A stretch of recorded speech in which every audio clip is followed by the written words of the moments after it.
back to them and have the legal, I am a citizen of this country, a former president, and you show me a piece of paper and you're asking me to go with you? That is a serious illegal detention. Former President Rodrigo Duterte cries out illegal detention at Villamor Air Base after he was served an arrest warrant from the International Criminal Court. The former president was arrested upon his arrival at Former President Rodrigo Duterte cries out illegal detention at Villamor Air Base after he was served an arrest warrant from the International Criminal Court.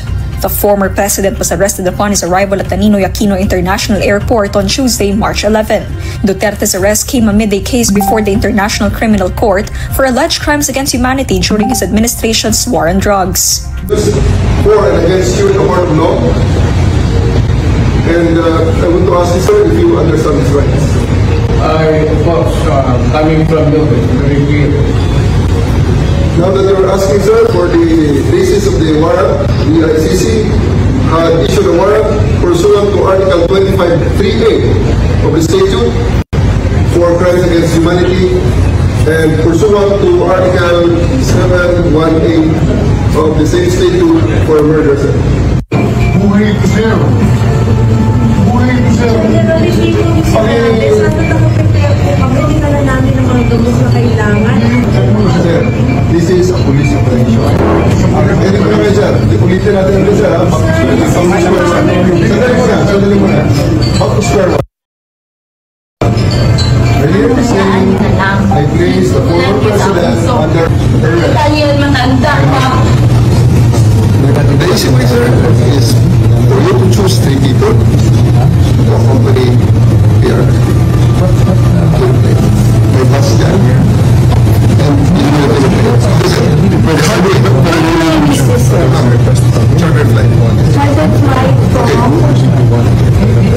So we need to bring our president. Sir, we need to know. Please give us information where we are bringing. Sabihin nyo kung saan siya dalahin. Just Article 59. Bakit hindi yan magawa-gawa? That's precisely the point that I'm saying. That's precisely The right to counsel is something that has to be observed and respected.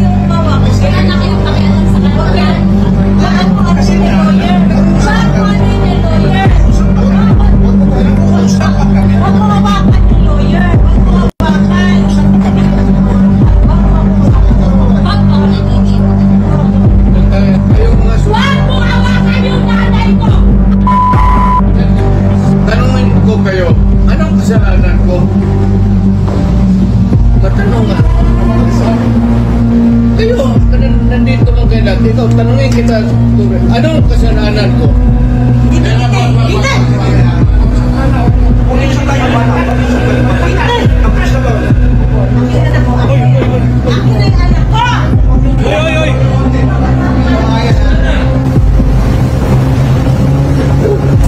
Hihilain ko yan. Hihilain ko yan. Ako maniwala ka, hihilain ko yan. Pero hihilain ko yan. Is that our intention? You have to kill me to bring me to Hague. Ang anak mo pupunta dito. Yes, sir. Hindi pa pasukin sir. Hindi ninyo. Ikaw. Yes, sir. Hindi mo Upon my orders. Hindi mo pinapasok. Yes, sir. Upon my orders, sir. Ang sabi ko, ang abogado ko, ang anak ko na babae. They can visit you at your detention center. Hindi nila ako pinapapasok dito sa airbase.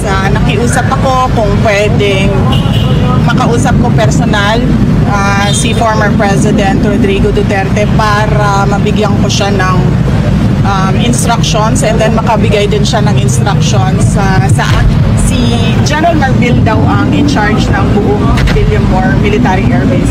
Saan ka ba naman nakahanap ng military airbase na chief PNP ang in charge at siya ang nagsasabi kung sino ang pwedeng pumasok at hindi pumasok. But you're the second highest official dito sa ating bansa. Pero parang pamumulitin na po ito sa tingin niyo? Alright, oo. Very much pamumulitika ito. Kahit ang ibang bansa nagsalita na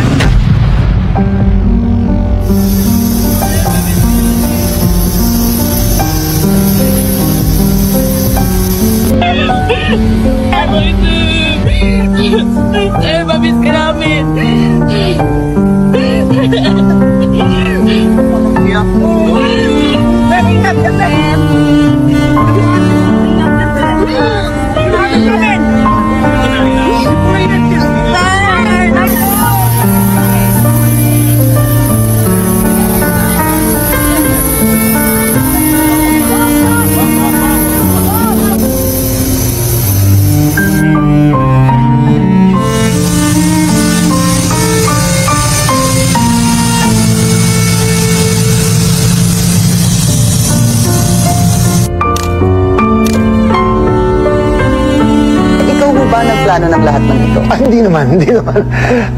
It was a group effort. Secretary Chidoro was there, Secretary Anyong was there too, and the President and I.